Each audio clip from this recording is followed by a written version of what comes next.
Estimada audiencia, tengan ustedes muy buenas tardes. Los saluda Germán Loyaga y les doy la bienvenida a la conferencia del bloque Marco Legal, Normativas y Contratación, cuyo tema será la regulación de la expropiación en el Perú. Es un tema muy coyuntural en estos actuales tiempos. Y este interesante e importante tema va a estar a cargo del doctor Ivo Cuba, socio del estudio Echecopar.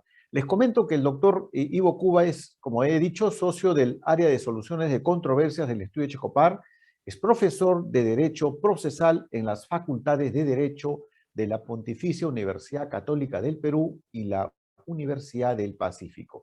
Muy bien, antes de dar pase a nuestro destacado expositor de esta tarde, los invito a ver un video de uno de nuestros auspiciadores que han hecho posible esta segunda edición de Expo Ecomin 2021. Adelante con el video. Over the last 50 years, Terra Armé has played an active role in over 60,000 projects in 5 continents around the world. At Terra Armé, we do not sell products. We deliver a panel of solutions that perfectly fits with clients' needs. These solutions are classified according to the main function of the structures to be designed. Retain for retaining structures. Retain includes MSE and reinforced soil applications such as retaining walls, reinforced fill slopes, or reinforced embankments.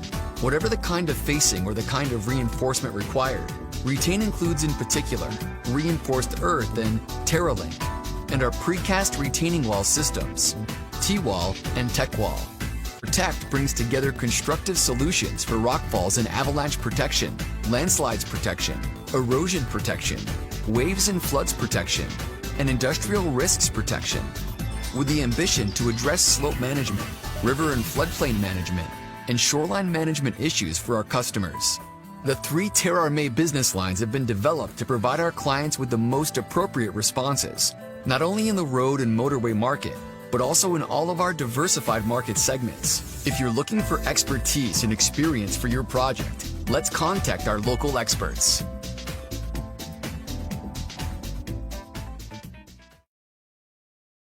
Muy bien, con ustedes el doctor Ivo Cuba. Adelante, doctor, con su exposición. Muchas gracias, Germán. Buenas tardes con todos. Muchas gracias a Ecomin por la oportunidad de estar aquí y de poder conversar sobre un tema importante, coyunturalmente importante, y que tiene que ver con la regulación de la expropiación en el ordenamiento peruano. La primera pregunta, y que surge a partir del contexto en el que estamos, es si es posible expropiar en el Perú, ¿no? La respuesta es sí. La respuesta es sí, es posible expropiar en el Perú, pero cumpliendo ciertos requisitos, dentro de determinados parámetros, ¿no? Cumpliendo con ciertas condiciones. Lo primero que hay que decir es que la Constitución, en los artículos 2.16 y 70, ¿no? Consagran la inviolabilidad de la propiedad, ¿ok? Consagran a la propiedad como un derecho constitucional, ¿de acuerdo? Y eso, digamos, coloca al derecho de propiedad en una categoría superior de derecho dentro de nuestro ordenamiento, ¿no? Sin embargo, el propio artículo 70, ¿no es cierto?, autoriza al Estado peruano a expropiar bienes de dominio privado siempre y cuando se cumplan con algunos requisitos, ¿no? El primero de estos requisitos es que esta expropiación se sustente en un supuesto de seguridad nacional, ¿no es cierto?, o necesidad pública. Es decir, hablando de necesidad pública, cuando la expropiación interese a la sociedad en su conjunto, ¿de acuerdo? Estamos en una regulación distinta a la que existía, ¿no es cierto?, cuando se emitió, por ejemplo, la Ley de Reforma Agraria del año 69, en ese entonces estaba vigente la Constitución de 1933, que permitía expresamente las expropiaciones con fines de reforma agraria y además permitía que el pago del justiprecio se realice en armada y a través de bonos, ¿no es cierto?, de aceptación obligatoria, bonos que ya sabemos, ¿no es cierto?, y todavía existen hasta la fecha.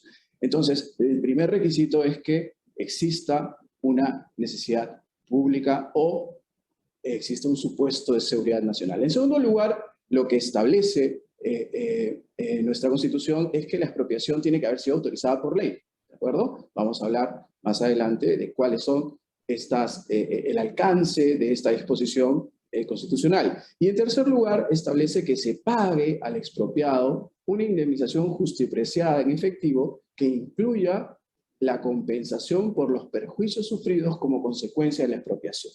¿De acuerdo? Entonces, no solo el valor del bien, sino aquello que, por ejemplo, dejaré de ganar como consecuencia de la privación de mi derecho de propiedad en el futuro. ¿De acuerdo? Esos son los requisitos que establece nuestra Constitución para que se produzca una expropiación válida, ¿no es cierto?, bajo el ordenamiento peruano. El procedimiento de expropiación de inmuebles en el Perú, de inmuebles, de recalco, ha sido regulado por el Decreto Legislativo 1192, que establece primero una fase de trato directo, ¿no es cierto?, entre el Estado y el expropiado, con la finalidad de que verificar si es que ambas partes pueden llegar a un acuerdo para la transferencia del bien en favor del Estado. En estos casos, ¿no es cierto?, el Estado puede pagar el valor de la tasación del bien más un porcentaje adicional, un 20% adicional como una especie de incentivo, ¿no es cierto?, para que la expropiación se produzca de manera pacífica, para que la expropiación se produzca, digamos, la transferencia del bien que necesita el Estado, ¿no es cierto?, se produzca de mutuo acuerdo. Si es que esto no se produce, ¿no es cierto?, si no se llega a un acuerdo entre el expropiado y el Estado, se iniciará un procedimiento de expropiación donde la transferencia de propiedad es forzada, ¿ok? No quieres entregármelo pacíficamente, entonces el Estado, que necesita ese bien para satisfacer una necesidad pública o para, digamos, garantizar la seguridad nacional, en ese caso el Estado aplica la fuerza, ¿no es cierto?, impone su decisión de quedarse con el bien, ¿no es cierto?, y en este caso aparece la ley autoritativa, la ley que ordena la expropiación. En este caso el expropiado va a tener un camino para defenderse dentro del mismo procedimiento de expropiación, ¿no es cierto?, pero limitado, según el Decreto Legislativo 1192, a 3 flancos de defensa. El primero, ¿no es cierto?, cuando exista discrepancia entre el valor del bien, ¿no?, y el valor de tasación, el valor que el expropiado considera que tiene su bien con el valor de tasación establecido por el Estado, entonces en este proceso se podrá discutir, ¿no?, y determinar cuál es el verdadero valor del bien y cuánto es el justiprecio relacionado con el valor del bien que el expropiado debe recibir. En segundo lugar, en el marco de este procedimiento de expropiación, lo que se discute, ¿no es cierto?, se puede discutir el alcance de la expropiación. Es decir, el expropiado considera que hay un remanente del bien que al Estado no le interesa, pero que al no ser expropiado no va a tener ningún tipo de valor para él luego de la expropiación. Por ejemplo, han decidido expropiarme el 95% de mi inmueble y me dejan un 5% que no sirve para nada. Entonces, en ese caso, el expropiado puede cuestionar el alcance de la expropiación y pedir que se le pague el justiprecio por el 100% de su inmueble.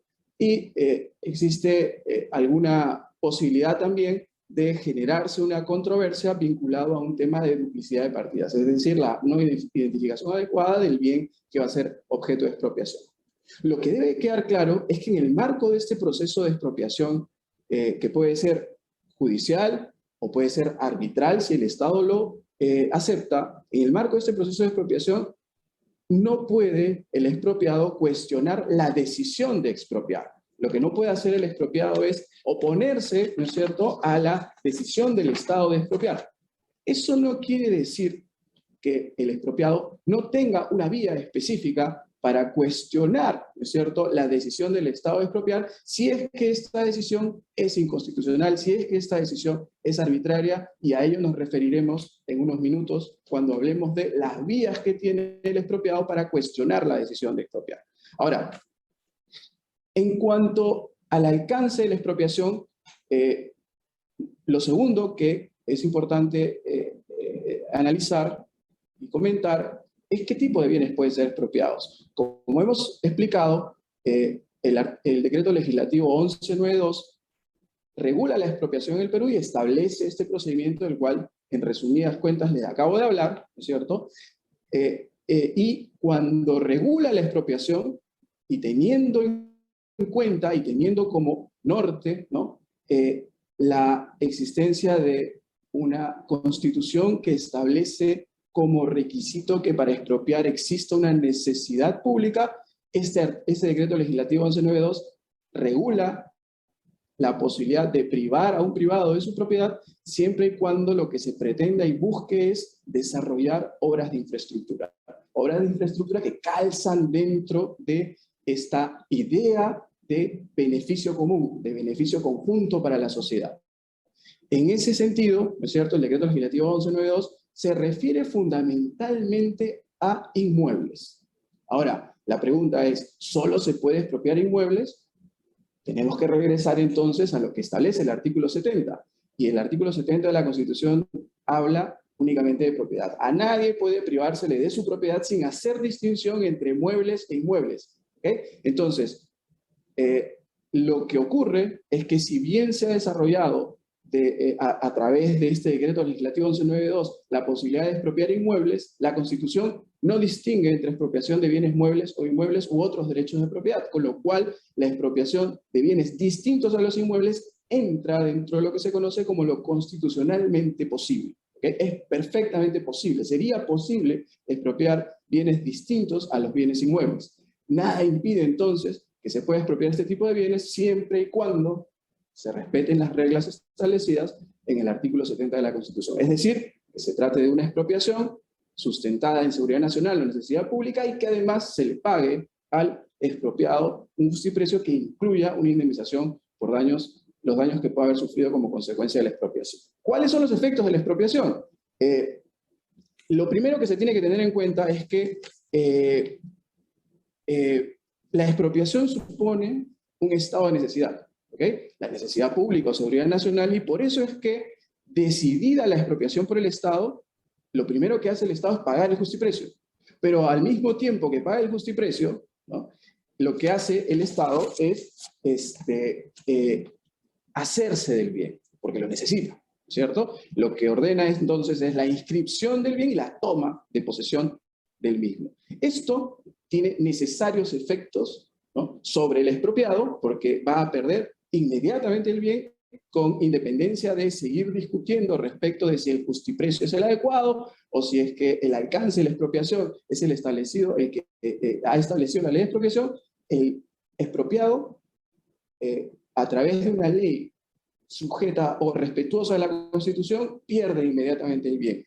Esto genera además efectos en terceros. Por ejemplo, ¿no es cierto?, el artículo 28 del decreto legislativo 1192 establece que, entre otras cosas, la ley de expropiación, la norma que ordena la expropiación, debe ordenar el levantamiento de toda carga o gravamen que contenga la partida, ¿no es cierto?, registral del previo afectado. Entonces, si por ejemplo sobre ese bien existía una hipoteca, esa hipoteca se levanta, porque el Estado quiere el bien y lo quiere limpio para destinarlo, ¿no es cierto?, a un objeto específico. ¿Okay? Lo mismo establece la quinta disposición complementaria y final de la misma norma, y deben levantarse las cargas gravámenes que existan sobre el bien inmueble y se extinguen los acuerdos y todos los contratos que afecten a la propiedad. Y esto guarda relación con lo establecido por el artículo 1431 del Código Civil, ¿no es cierto?, que establece que cuando no se pueda cumplir con un contrato, por ejemplo, por haber ocurrido un supuesto de expropiación, estos contratos quedan resueltos de pleno derecho. Entonces, la expropiación no solo va a tener un efecto respecto del expropiado, sino eventualmente respecto de los terceros que hayan podido tener derechos sobre el bien expropiado, y también respecto de los terceros que hayan podido tener contratos vinculados al bien, ¿no es cierto?, expropiado, y que no vayan a poder continuar ejecutándose como consecuencia de la decisión de expropiar. Nuevamente, lo que el Estado busca es tener el bien libre, tener el bien listo para poder ser destinado al objeto. Por ejemplo, la construcción de una carretera. Por ejemplo, la construcción de una vía, ¿no? Ahora, esto en el marco de una expropiación ajustada a la Constitución. Una expropiación que efectivamente se sustente en una necesidad pública, que se sustente en un supuesto de seguridad nacional, o que además, ¿no es cierto?, importe el pago de la indemnización justipreciada establecida, de la forma en la que ha sido establecida por la Constitución y el Tribunal Constitucional. Ahora, ¿Qué ocurre cuando la expropiación es arbitraria? Es decir, ¿qué ocurre cuando la expropiación no se ajusta a lo establecido por la Constitución? Aparecen mecanismos para los particulares, ¿no es cierto?, para los sujetos expropiados de defensa, ¿no es cierto? Como hemos explicado hace unos segundos, bajo el procedimiento de expropiación establecido por el Decreto Legislativo 1192, el expropiado no puede cuestionar la validez de la ley de expropiación. Ahora, eso no quiere decir que nuestro sistema lo haya dejado indefenso frente a una eventual expropiación arbitraria, y aquí aparece el amparo, ¿no es cierto? En caso una expropiación no responda a razones de necesidad pública o seguridad nacional, el expropiado podrá cuestionar la ley que autoriza la expropiación a través de una acción de amparo por existir una amenaza cierta e inminente a la vulneración de su derecho, que ya hemos dicho, su derecho constitucional a la propiedad. ¿De acuerdo? Se trataría de una afectación, ¿no es cierto?, inconstitucional, y por eso aparece la acción de amparo como un mecanismo para resguardar ese derecho constitucional. Mediante el amparo, ¿no es cierto?, lo que se pretenderá es el cese de la afectación de los derechos del expropiado y se buscará restablecer las cosas al estado anterior, ¿no es cierto?, previo a la vulneración, es decir, previo a la expropiación. En el marco de estos procesos, además, como indicamos en la diapositiva, se podrán pedir medidas cautelares, ¿no es cierto?, una vez admitida la demanda, con la finalidad de evitar que avance el proceso expropiatorio y con la finalidad de evitar un eventual daño irreversible para el expropiado.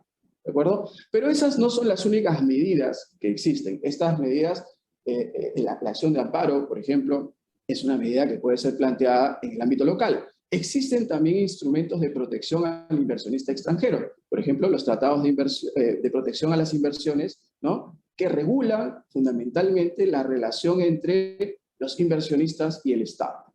Al respecto, es importante mencionar que el Estado peruano, el Perú, tiene 27 tratados bilaterales de inversión y 23, ¿no es cierto?, acuerdos, 23 acuerdos con capítulos de protección a la inversión vigentes. ¿De acuerdo?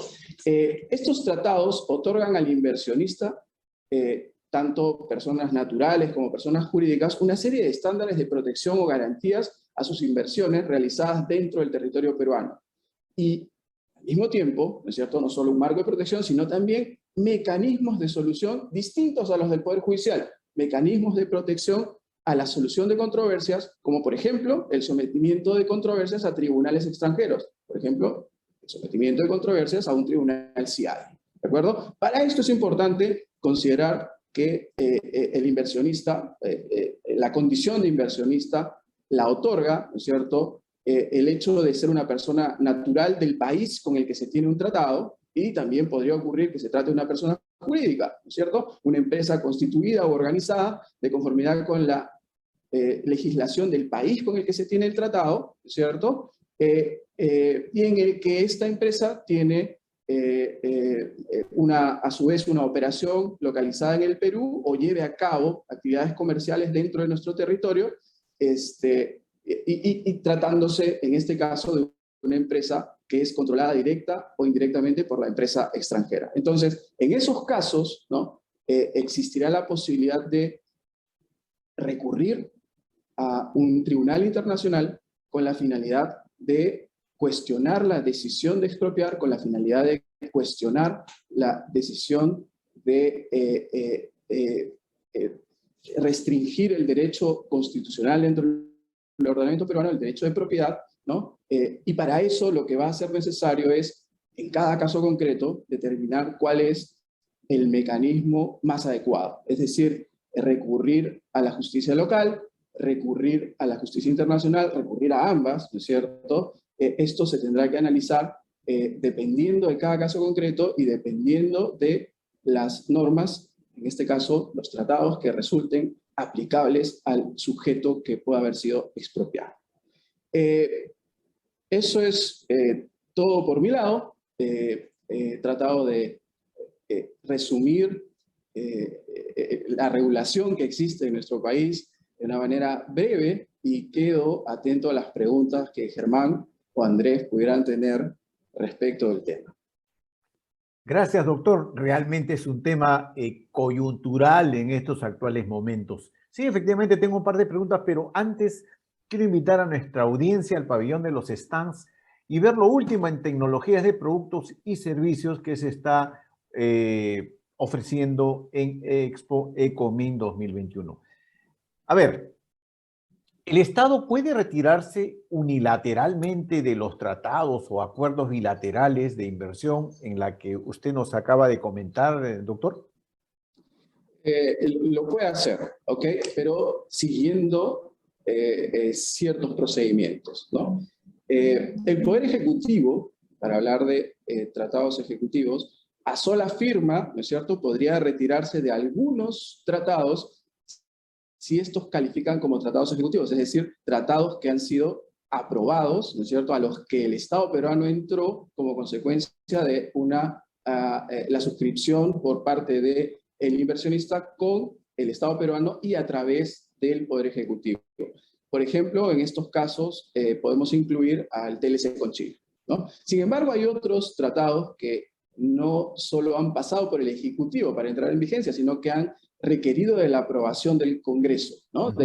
Ha sido necesaria la intervención del Congreso para entrar en vigencia. En estos casos no estamos ante tratados ejecutivos y en estos casos sí se requeriría, ¿no es cierto?, la aprobación por parte del Congreso para que el Estado peruano pueda salirse del paraguas de este tratado. Ahora, es bien importante tener en cuenta que en ambos casos, la mayoría de tratados contempla la posibilidad de aplicar ultraactivamente sus normas, sus reglas, ¿no es cierto?, justamente previendo la posibilidad de que un Estado unilateralmente quiera apartarse, ¿no es cierto?, del tratado y dejar desprotegido al inversionista. En estos casos aparecen las denominadas cláusulas de ultraactividad o sunset clauses, que establecen la posibilidad de que el inversionista o el afectado, en este caso por una expropiación, pueda seguir utilizando los mecanismos de protección y solución de controversias establecidos en un tratado, a pesar de que el Estado haya decidido apartarse del mismo. Entonces, hay, por ejemplo, tratados que establecen la protección al inversionista por un periodo de 5 años, ¿no? En ese caso, desde el momento en el que se sale el Estado, el inversionista podrá continuar beneficiándose de la protección y de los mecanismos de solución de controversias por un plazo de 5 años, ¿no?, contado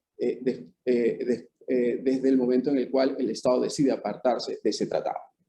Ahora, la expropiación que usted también nos ha detallado, ¿puede ser ordenada por cualquier tipo de norma? No. Esta es una discusión que ha existido y que felizmente ha sido zanjada por el Tribunal Constitucional en más de un fallo. El último de ellos ha sido emitido recientemente, ¿no? Ha sido publicado en el mes de agosto de este año.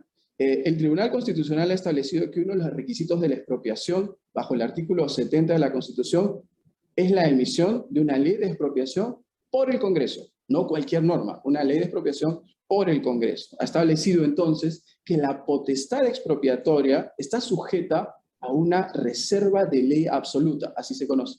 Una reserva de ley absoluta, es decir, debe declararse mediante ley expedida por el Congreso. Si no hay una ley aprobada por el Congreso, entonces no podría existir una expropiación válida. Y si existiera una expropiación ordenada por una norma distinta a una norma aprobada por el Congreso, diríamos que se trata de una expropiación contraria a la Constitución y por lo tanto podríamos activar todos estos mecanismos de protección de los que hemos hablado brevemente hace unos minutos.